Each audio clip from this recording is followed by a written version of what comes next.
Thank you. Dimitri has over 20 years experience in the area of IT, the last 14 of which have been dedicated to the field of information security, and has a long track record of risk analysis, vulnerability assessments, penetration tests, technical security and compliance audits on large corporate infrastructures of international organizations.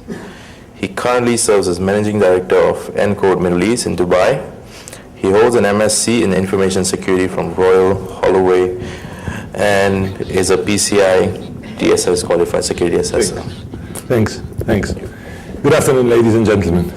I'm Dimitri. For the next 1 hour or so, we are going to take a look at how some cornerstones of banking security, which up until recently were thought to be secure, have been proven not to be secure anymore. We're going to take a look at ways that people have used to make an awful lot of money, and the ways that people will be using for the foreseeable future to continue making some money. There's an implied assumption there that you understood that the attacks that we are going to discuss this afternoon are not theoretical, but they have actually taken place. For my sins, as well as for yours for the next 1 hour, I come from a cryptographic background. So some of the things that we're going to see refer to cryptography, but it's not hardcore cryptography, and it's not the algorithms that we are going to be discussing. It's all about the protocols and the API exposed by the hardware security modules that store the keys and the pins on which the security of banking transactions are based.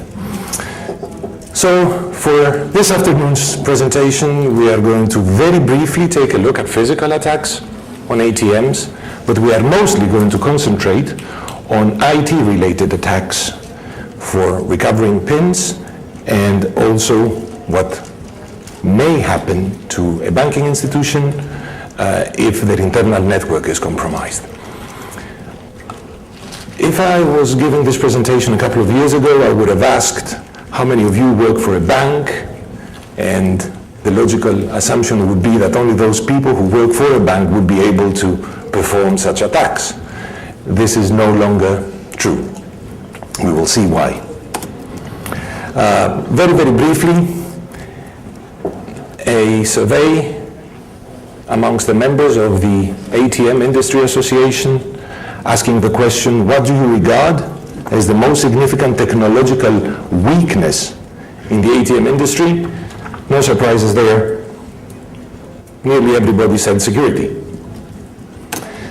And that's on the ATM Industry Association side.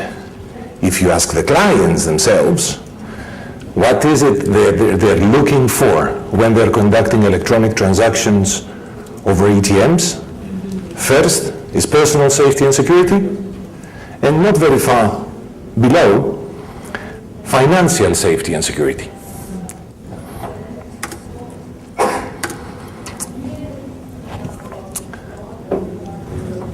A few months ago, there was an orchestrated attack in the Gulf. An ATM network was penetrated, and both credit and debit cards were compromised. And it was not just from one bank, it was from every bank, and it didn't just affect the residents of that country, it also affected visitors of that country. It was large scale. We will make conjectures on what happened, since there was an official investigation. However, the official results were never published. Well, if we ever see them on WikiLeaks, it won't be me. There is a lot of concern about financial transaction security. The managers of the ATM networks themselves think so. And it all starts becoming even muddier when people start developing automated tools, code, in order to perform these attacks either faster or on a wider scale. And we have started seeing the first malware targeting either ATMs or payment switches, central infrastructural components which aggregate payment transactions. The objective of those attacks is very simple. Recover the client's PINs and the card numbers.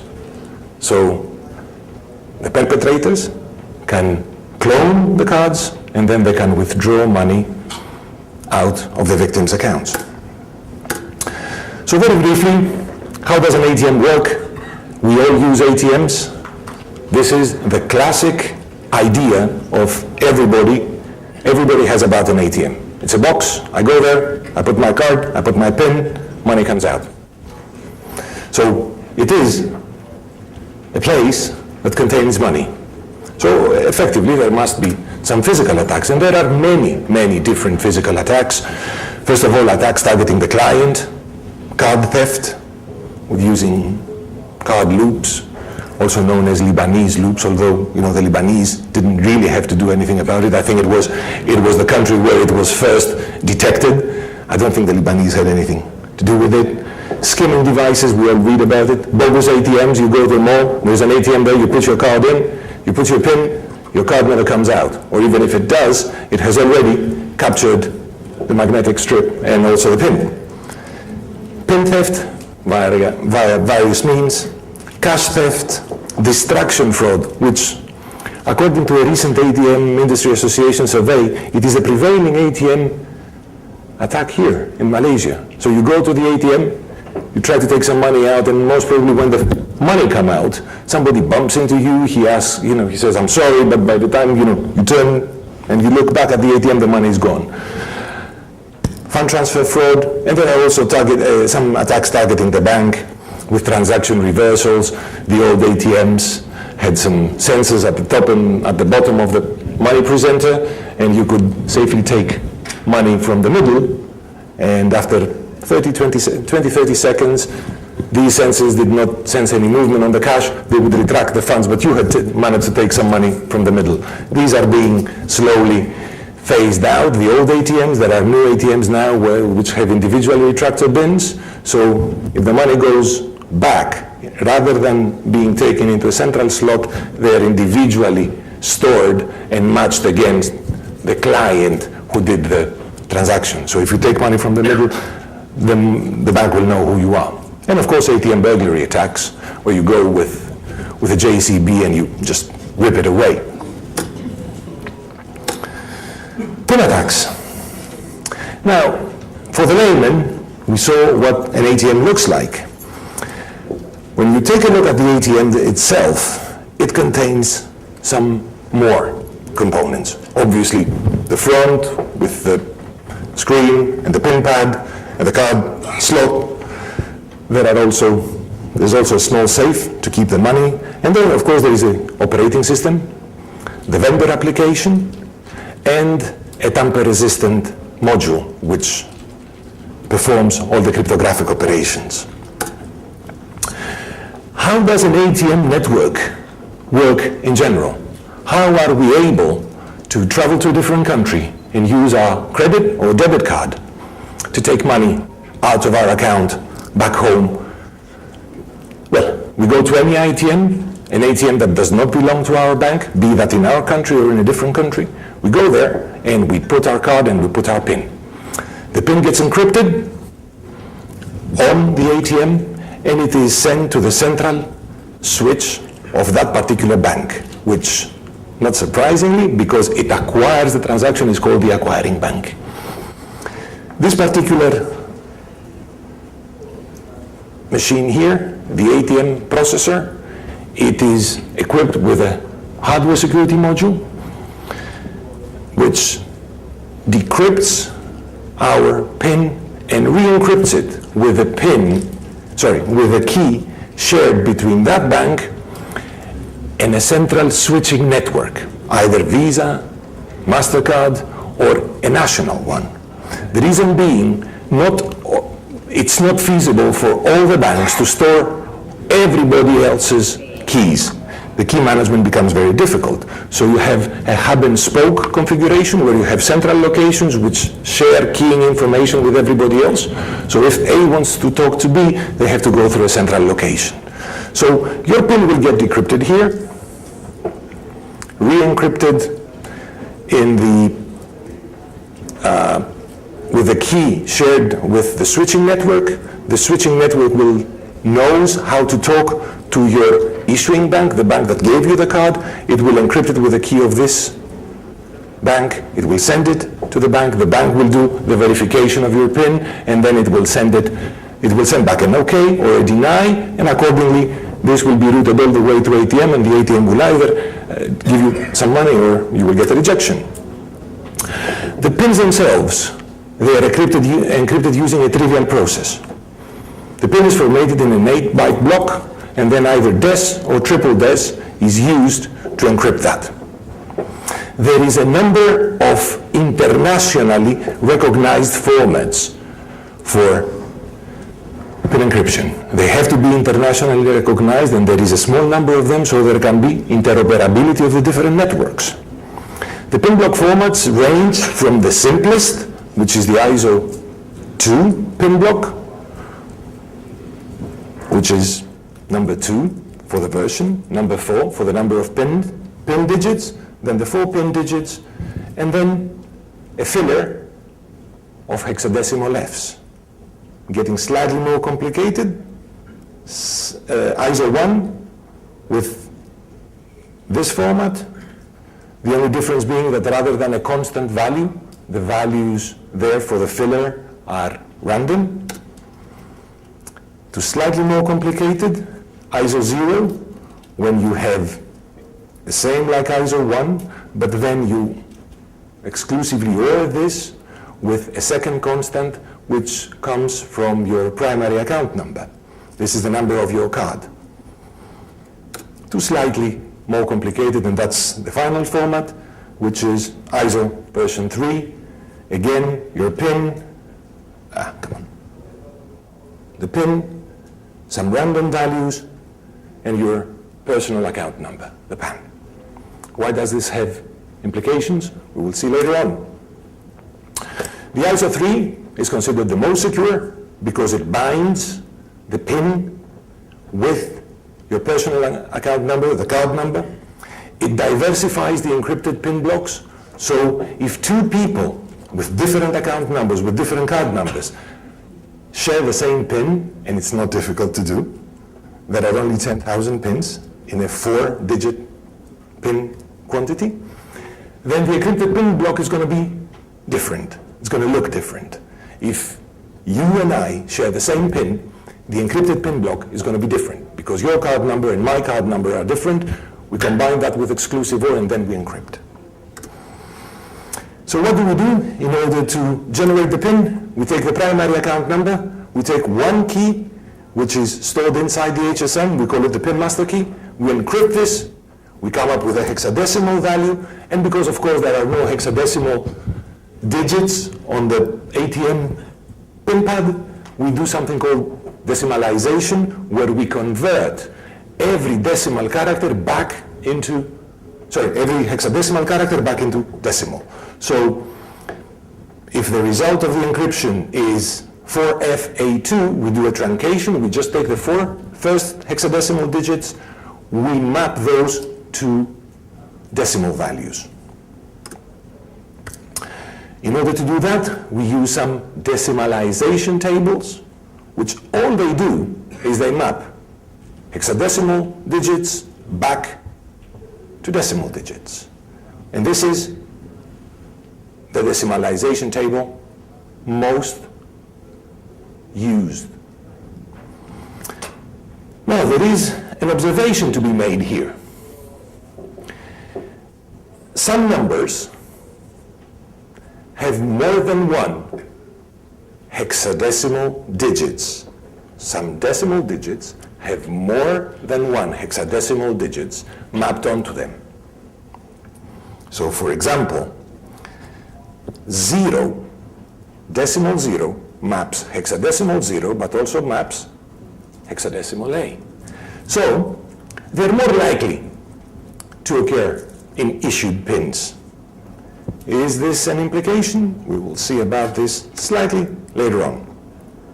How do we do now PIN verification? There are many different ways. There are simple. We take the PIN, we decrypt it, and then we check it against a stored PIN.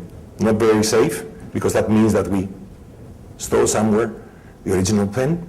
There are PIN verification values, and there are offsets. The PIN generation algorithm is extremely simple. You take the data, which is the PAN, you take it through triple des, you get the ciphertext, you do some truncation, you take the first 4 digits, decimalize, and you get the generated PIN.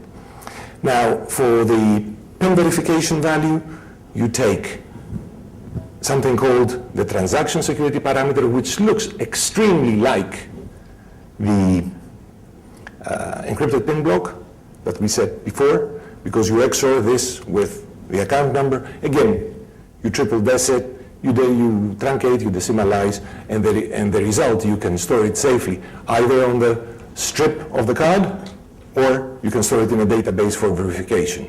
Where is the security in all this? The key used for the encryption is secret. It lives inside the HSM. Nobody knows it. There's no way to extract it from the HSM. The HSM will never give you back clear text keys. If you want to extract the key and insert it into another HSM, then you will get it in an encrypted format, and then you will insert it into a second HSM. Now, due to the short length of the PVV, it's just 4 characters, yes? Something known from cryptography and from statistics called the birthday paradox comes into play. So multiple TSP, transaction security processing values, or multiple ISO formats result in the same PVV. In practical terms, there are more than 1 PINs for each account. On average, around 60% of accounts have more than 1 correct PINs associated with them, and slightly less than 1% have got more than 5. Does that mean we can attack? No, it doesn't.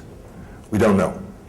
However, the legal implications of having more than 1 correct PIN that verifies against the PIN verification block is a completely uncharted legal territory.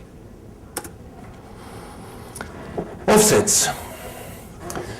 When a bank gives you your card, they send you your PIN in an envelope, which hopefully also gets delivered via courier. And the first thing they tell you is change your PIN. Now, they store the PIN somehow on the server side, but then they ask you to go and change your PIN. That means that wherever you go to change your PIN will have to travel somehow and become known to the bank for further verification purposes. And this is slightly risky. So there is something called an offset. There is the constant PIN, the initial PIN, known as the IPIN. This is the one the bank communicates to you the first time they issue your card. Then they allow you to change. The bank stores the IPIN, and they store something called the offset, which is a binary, either addition or subtraction. Initially, if you never change your PIN, the offset is 0. When you go to change your PIN, what is calculated is the binary addition or subtraction from the initial PIN. So adding the offset, which is the result of this additional subtraction, adding this offset to the initial PIN gives the client PIN. And this is the algorithm that produces that, which I just described. As far as the API is concerned, because these HSMs, they're black boxes. They are tamper-resistant hardware modules.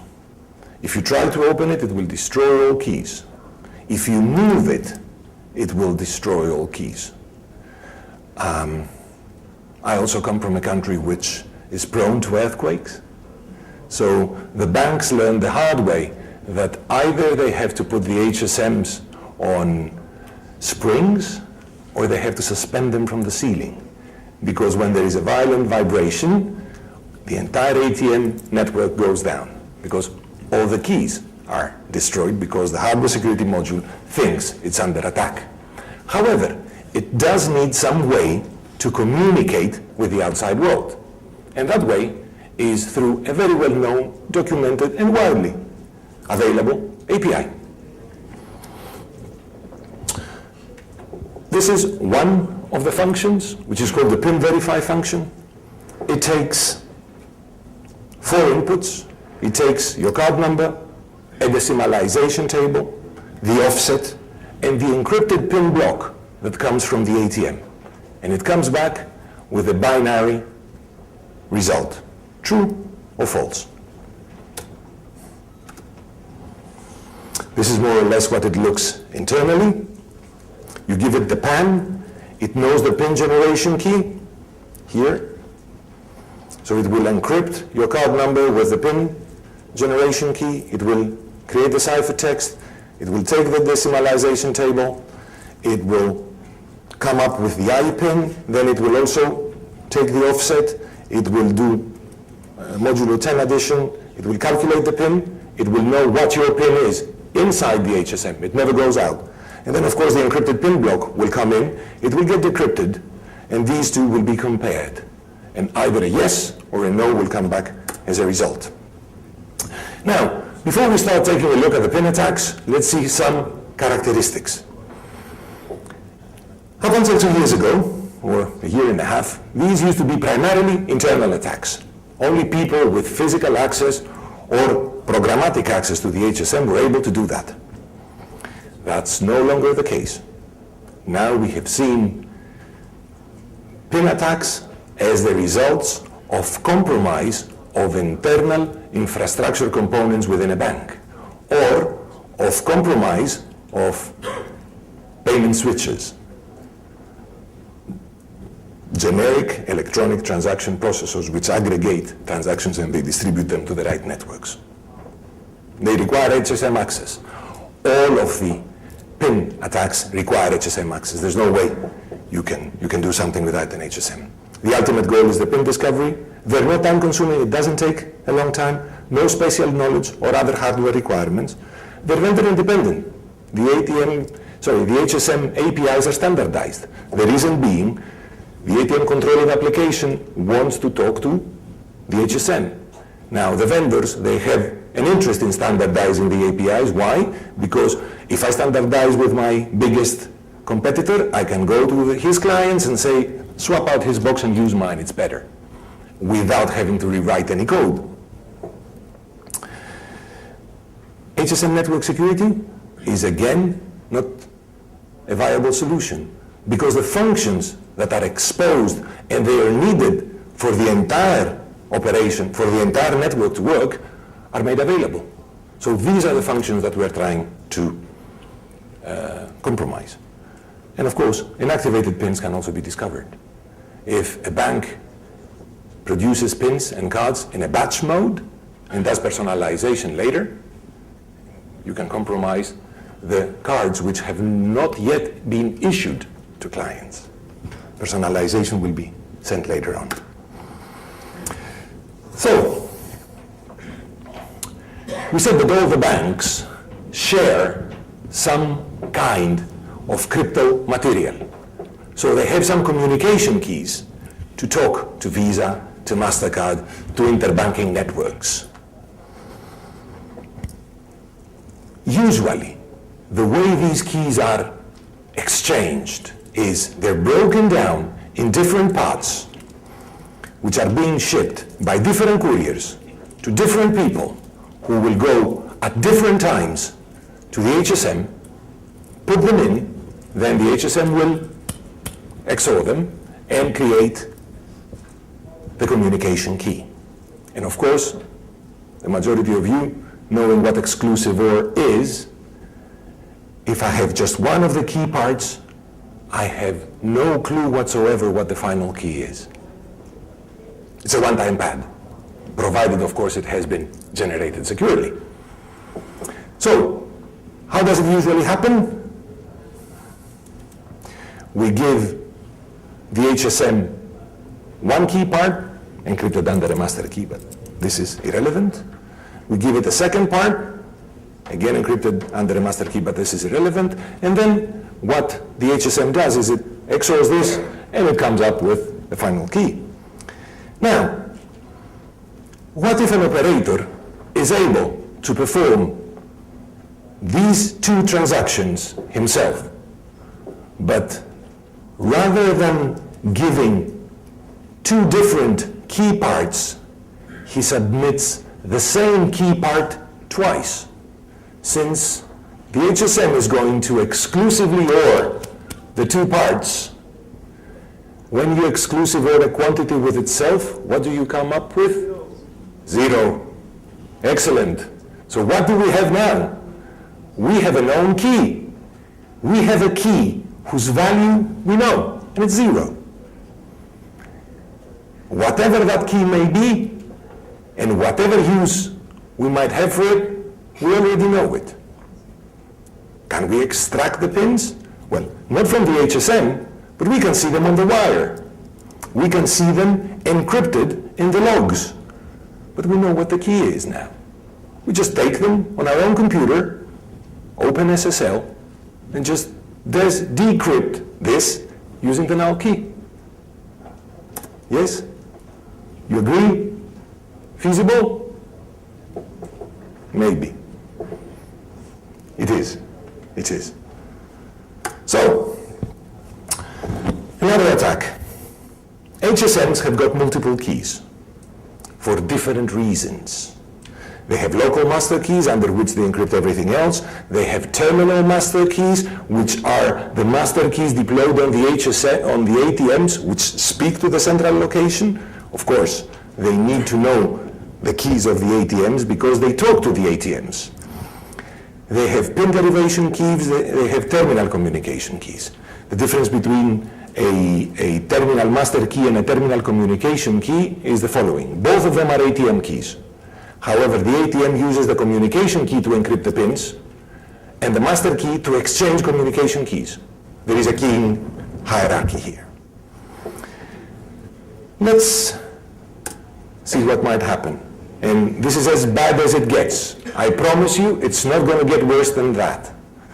This is called the two-time attack. And it's called the two-time attack because we're encrypting the same key twice, or the same quantity twice.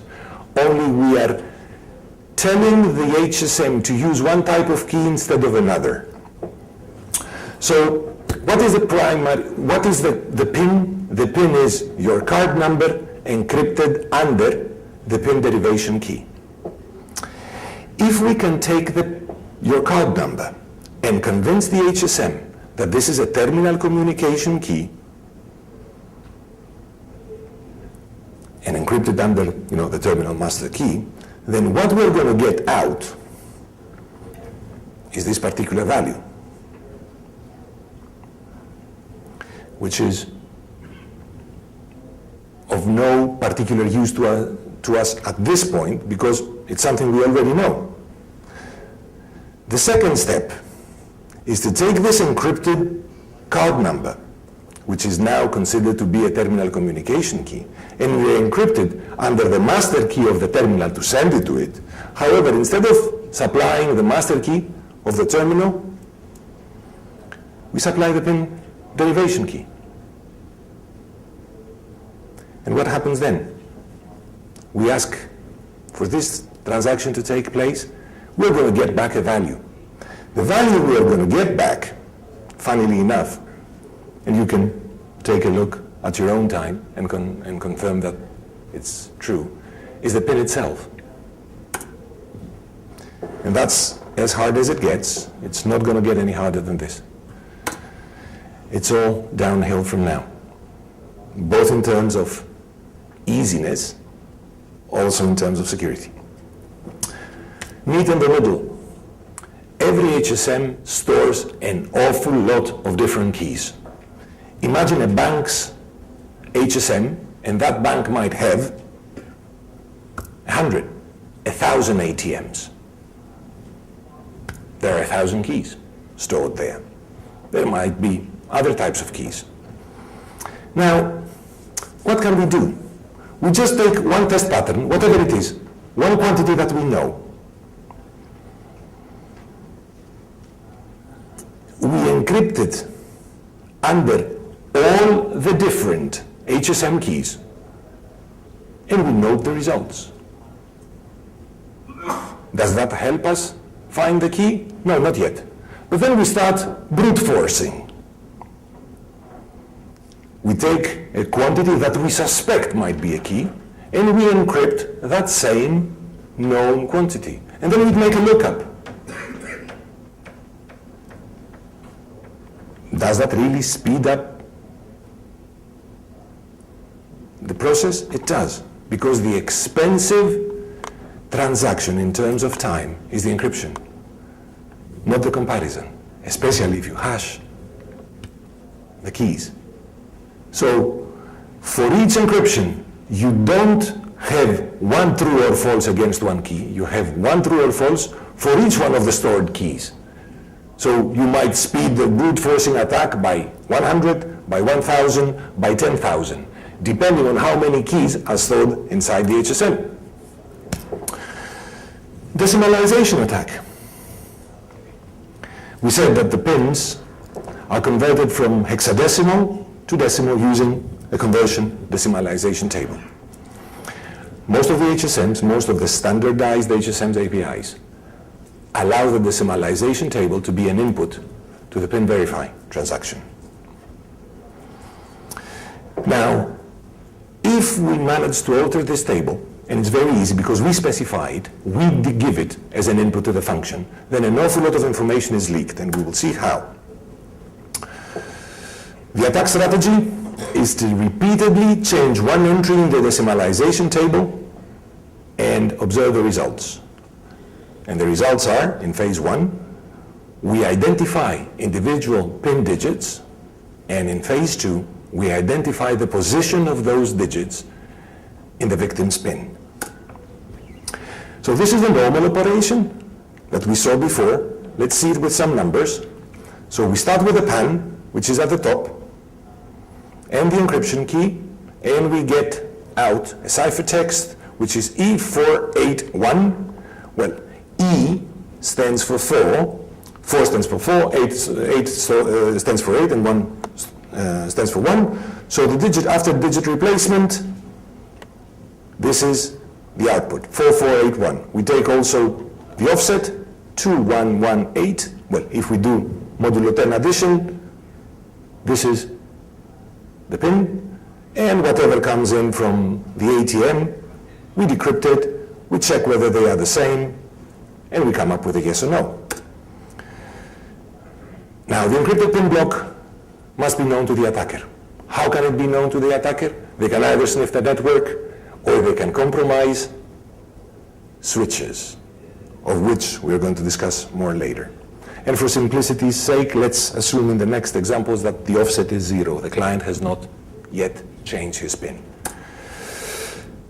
So the normal flow, we start with the PAN at the top and the encryption key. This gets decrypted, digit replacement.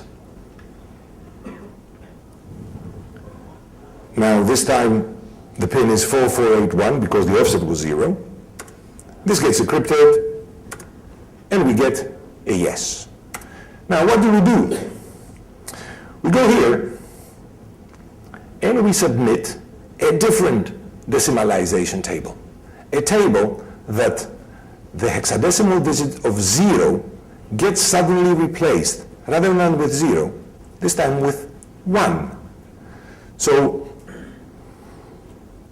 if you follow this, you will see that because there is no 1, no 0 in our hexadecimal string, E481 contains no 0.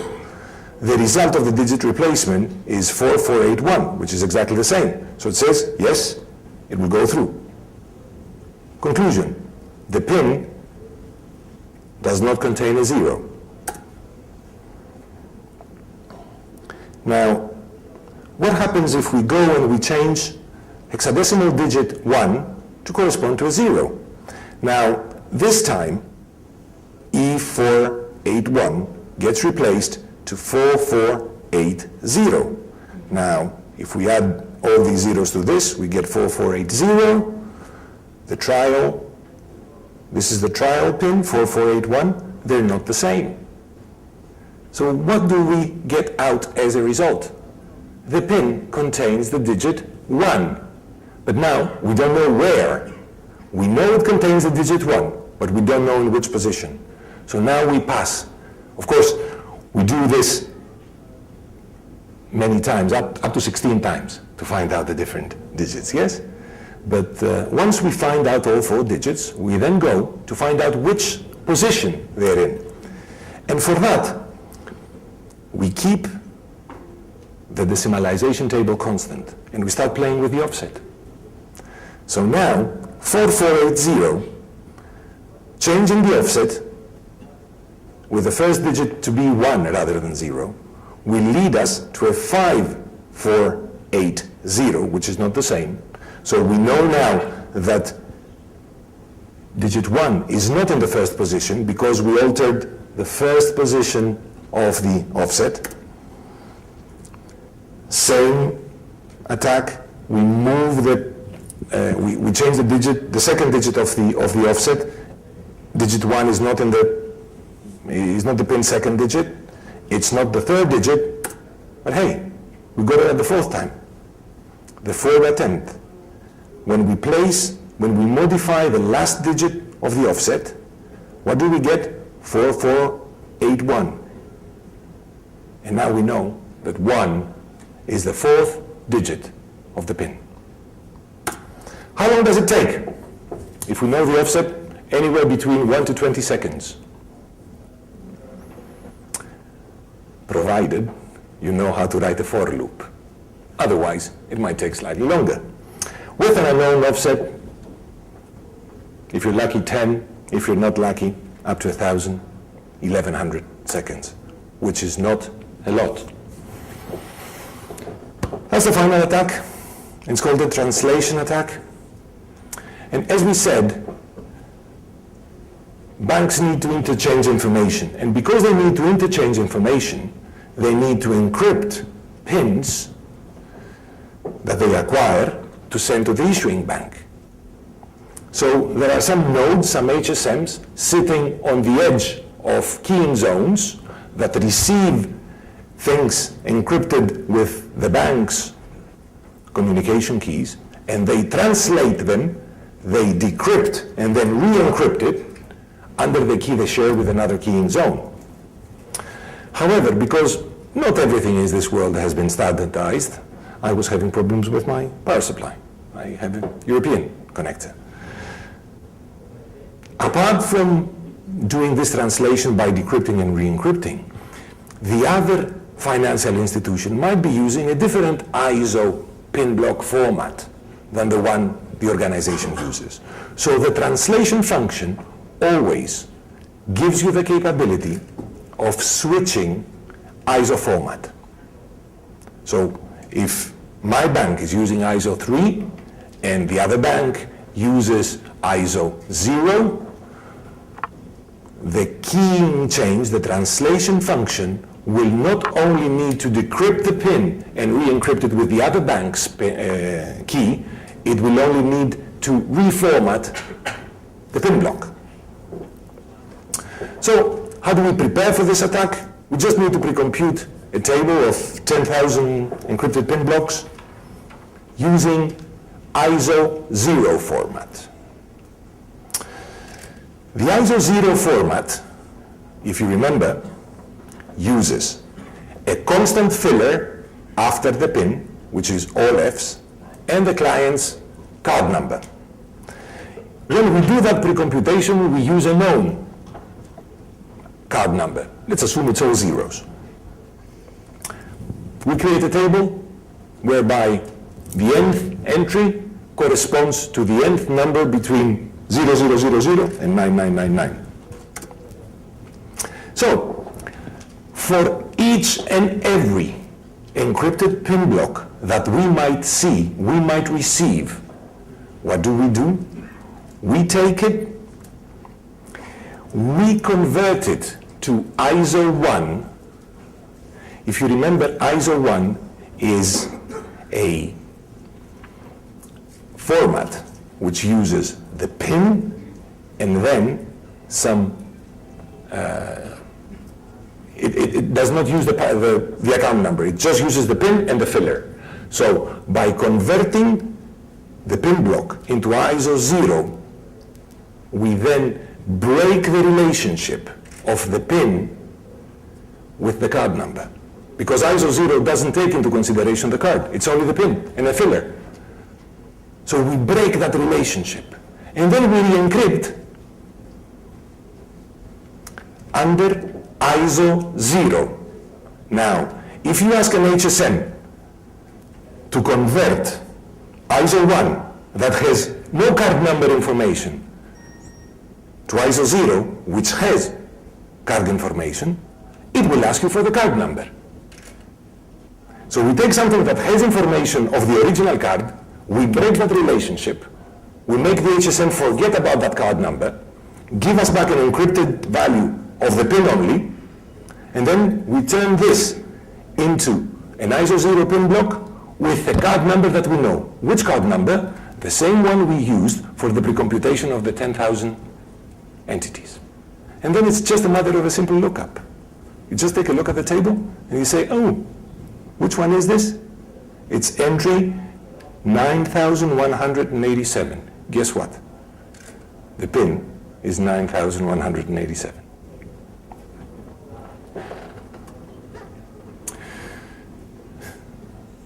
This is a rhetorical question.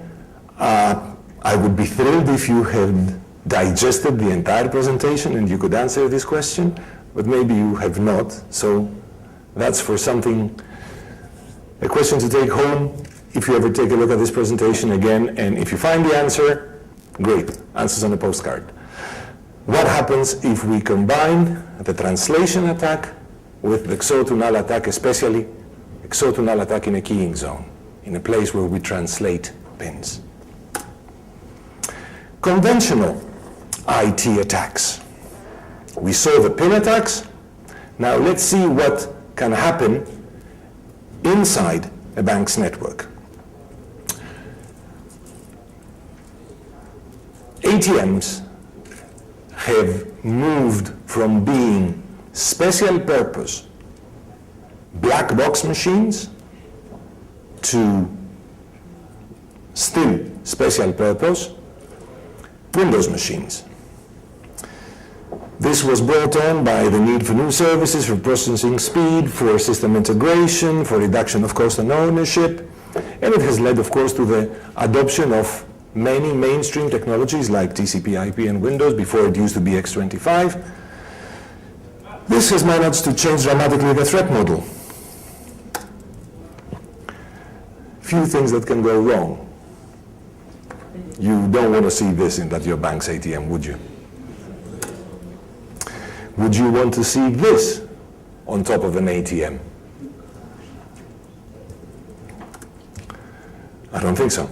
These are pictures taken by my colleagues at ATMs. They were thinking of putting the card in this, and no, that's not a good idea.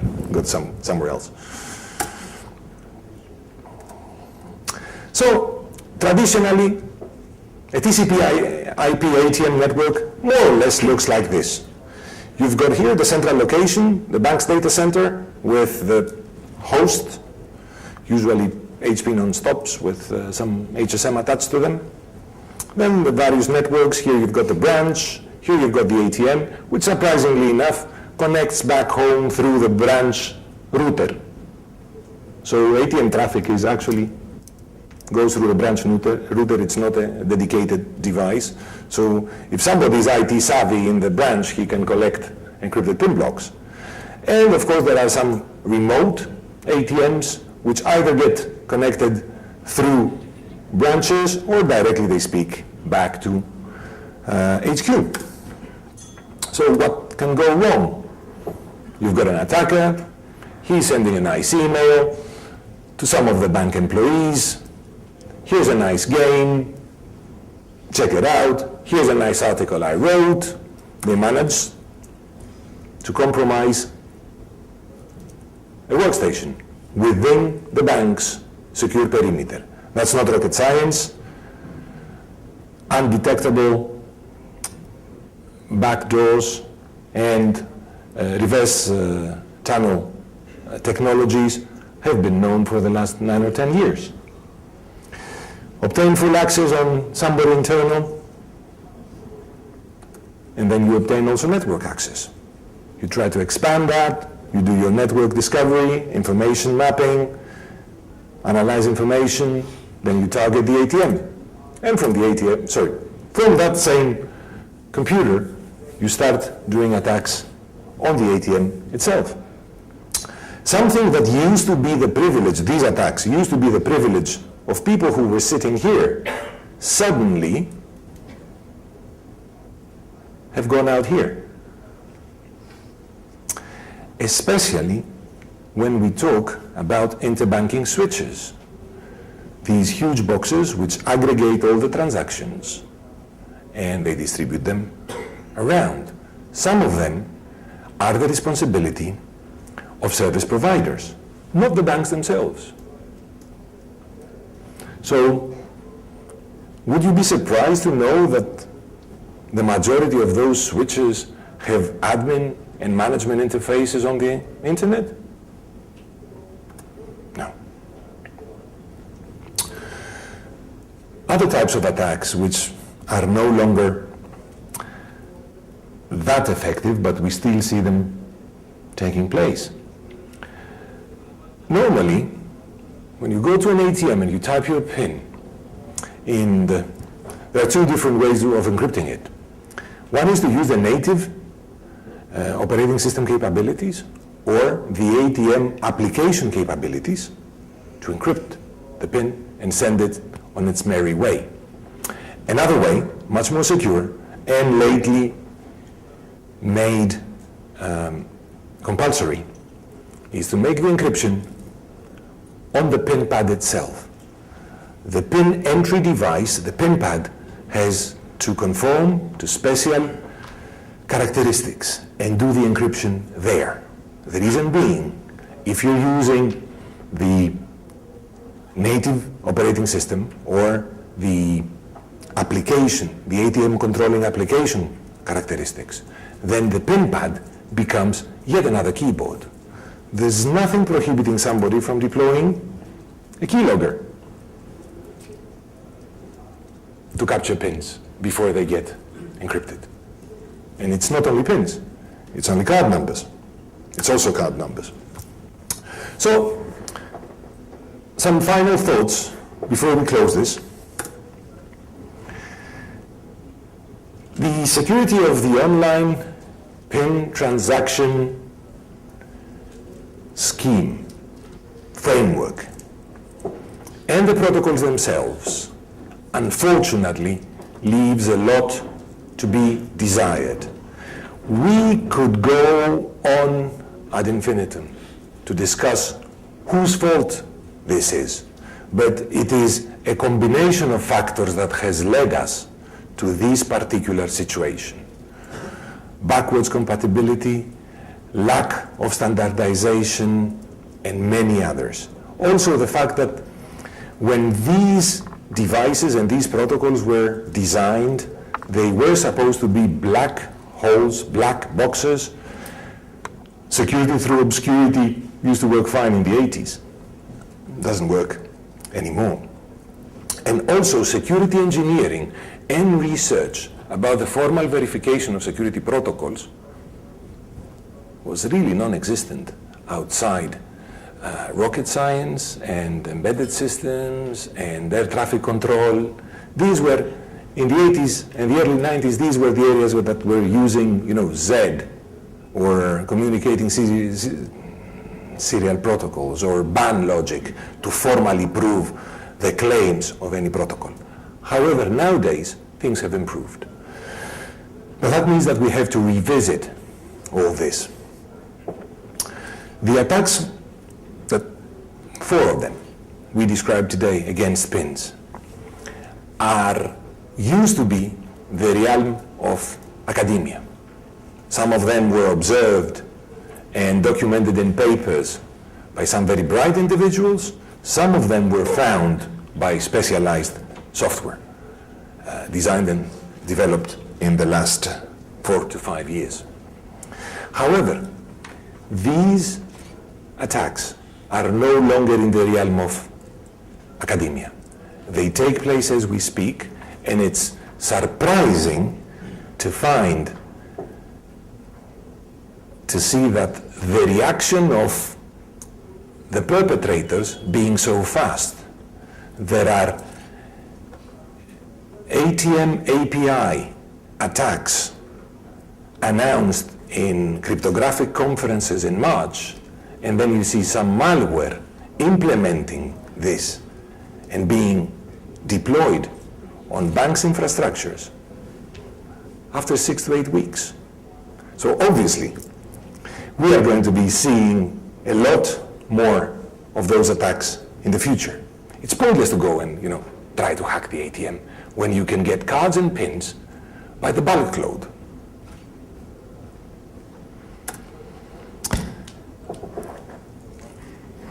A word of thought, just a final one. When you talk to a bank, they're right. They are going to say, we use industry best practices. We're a secure shop. We design, we develop, we employ, we enforce strong physical security policies and procedures. So we're safe. That's true. But why would I try to attack the safe bank?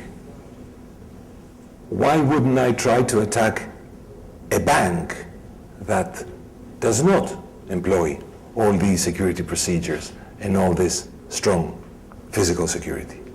After all, the secure banks' card numbers and pins travel through insecure bank networks of other banks. I travel abroad. Regardless of how much I trust my bank and do secure transactions in my country of residence, the moment I go to a different bank, I'm at their mercy. Is it safe to assume that all the banks in all the world will implement a high watermark security? No, not really. So attackers are bound to attack the weakest link. Also, why would the banks invest in purchasing extremely expensive, tamper-resistant security modules when the first line of defense is physical security and policies and procedures? That's the final thought. Ladies and gentlemen, thank you very much for your patience, your time. I hope you enjoyed this as much as I'm enjoying the conference.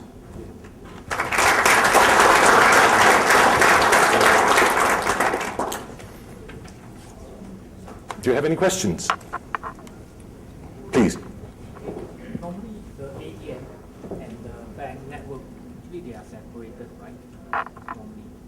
Okay, this is the first question. And then the second question is, because your offset normally stored in mainframe database, mainframe, and then the application side actually has some other mitigation step, like you have try 3 times, then you block your account. So how do you do that attack if they have such mitigation in place? Okay. First question is, how segregated is the network, the ATM network from the internal banking network? In a secure bank, a lot. In an insecure bank, at all. I was doing an on-site assessment on a very large bank, and it was that particular country's largest card issuer. They had an impending audit by one of the payment card brands, so they needed to make sure that the security was up to scratch. So we went to the card processing center, extremely strong physical security, biometrics, the lot. In order to go and check the HSMs, you had to go through hell. The only thing they didn't ask was DNA samples. I took a look at everything and it was really watertight. Then we went back to headquarters in a different city and I said, I forgot to ask you to show me how you do this. Oh, I can't believe I have been so careless. But, we must reschedule another meeting because I need to see how you guys do this on the HSM. I said, don't worry, I can show you.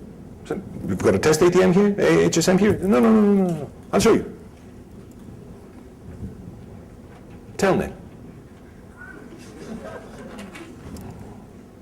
So, how segregated is an ATM network from the core IT network?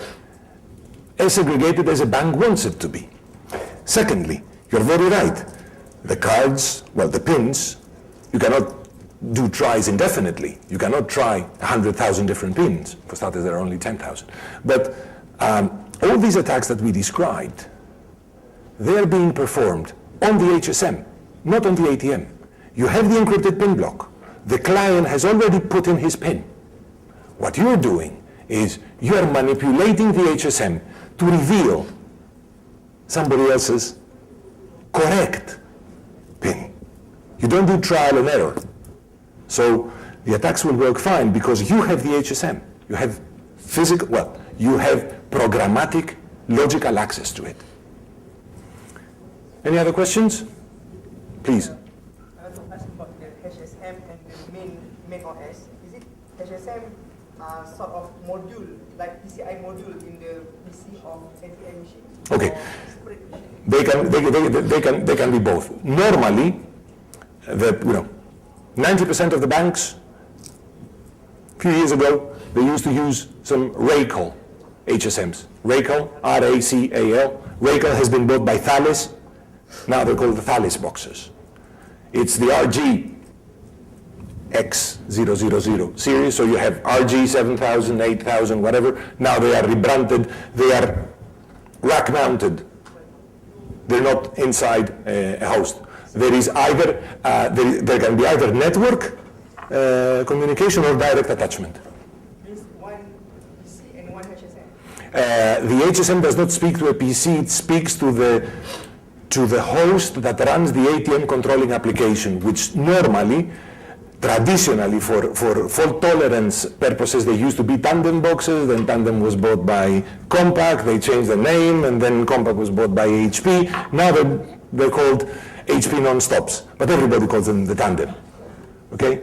Non-stop. Well, we have some stories for that, but that's going to be another presentation, another day. Please. Just holistically, what do you think should be done in this industry or in banks individually to maybe make the system more secure, or at least make the industry more standardized? What do you think should be done? In the short term, there aren't many things that can be done. The question was what can be done in order to raise the overall level of security in the short term. And, sorry, you didn't say in the short term. No. Okay. In the short term, there's not much that can be done. It's not feasible to ask all the banks, even if we had an immediate solution for the protocols. We designed overnight secure protocols.